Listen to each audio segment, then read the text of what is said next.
पाकिस्तान, बांग्लादेश और अफगानिस्तान में मिला के लगभग 2.5 से 3 करोड़ अल्पसंख्यक रहते हैं। वहां बहुत गरीबी है, उनके पास रोजगार नहीं है। भारत में आना और भारत की नागरिकता मिलना उनके लिए तो बहुत बड़े सपने की तरह है। और अगर हमने भारत के दरवाजे खोल दिए, इतनी बड़ी संख्या में लोग आने वाले हैं जिसकी हम कल्पना भी नहीं कर सकते। इन 2.5-3 करोड़ लोगों में से अगर 1-1.5 करोड़ लोग भी आ गए तो कहां बसाया जाएगा उनको, क्या करेंगे उनका? आपका यह कहना है कि 2014 से पहले के लोगों को, जो आ चुके 2014 से पहले, उनको बसाया जाएगा। मैं आपसे पूछना चाहता हूं, 2014 के बाद आना बंद हो गया? 2014 के बाद भी आ रहे हैं, अभी तक आ रहे हैं, रोज आ रहे हैं।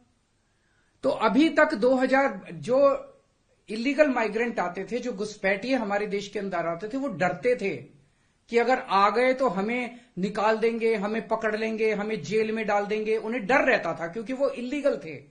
अब आप ये कानून लाके उनको लीगल बना रहे हो, अब उनका डर खत्म हो जाएगा।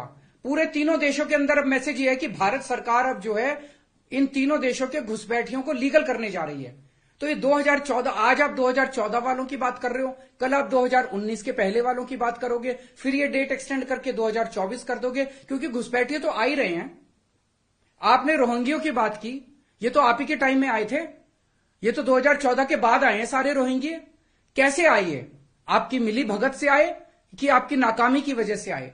पूरे देश में कहां कहां आपने रोहिंग्यों को बसा रखा है?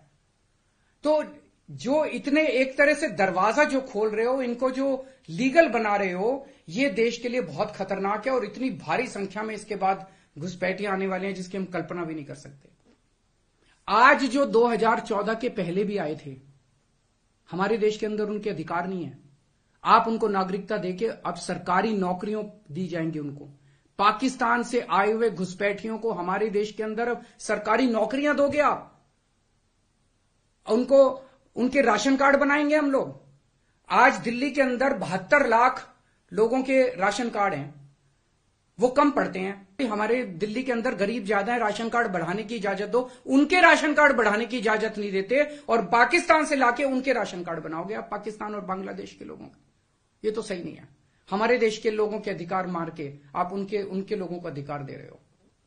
सरकारी पैसा हमारा पैसा है। सरकारी पैसा 140 करोड़ लोगों का पैसा है, हमारे टैक्स का पैसा है। पाकिस्तानियों ने टैक्स नहीं दिया, बांग्लादेश के लोगों ने टैक्स नहीं दिया, इस देश के लोगों ने टैक्स दिया। इस देश के लोगों के टैक्स का पैसा आप पाकिस्तान और बांग्लादेश के लोगों को यहां लाके उनको बसाने में खर्च करना चाहते हो। यह मंजूर नहीं है इस देश के लोगों को।